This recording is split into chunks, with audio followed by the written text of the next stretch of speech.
C'était très attendu des petits viticulteurs confrontés à une crise sans précédent.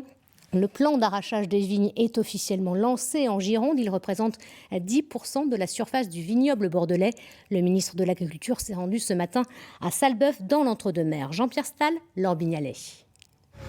Au chevet des vignerons, Marc Fesneau arrive au lendemain de 2 épisodes de grêle, ce week-end dans le Bordelais.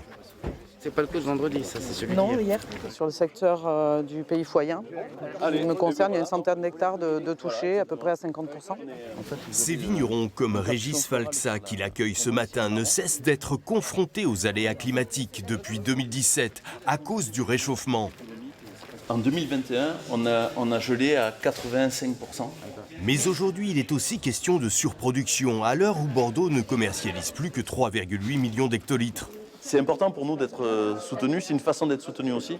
Et oui, c'est une immense fierté. Toute la filière est venue témoigner de l'état de fragilité, notamment des petits producteurs de vin. Moins 13% de vente en 2022 sur les rouges, moins 7 sur les rosés, moins 3 sur les blancs, moins 2. Donc les situations se dégradent encore. On n'est pas en crise, on est en guerre. Et on a des cris de détresse de viticulteurs qui ne peuvent plus, qui sont au bout, avec les banques, avec le PGE. Si le ministre leur assure que le plan de distillation de crise avec l'Europe va bientôt s'appliquer, il est venu signer cette convention inédite d'aide à l'arrachage sanitaire avec ses partenaires. L'État met 30 millions, qui pourra pousser jusqu'à 38 millions. La région elle-même met 10 millions d'euros, l'interprofession met 19 millions d'euros. Certains vont aller vers ce dispositif, d'autres le trouvent trop contraignant, ils n'iront pas.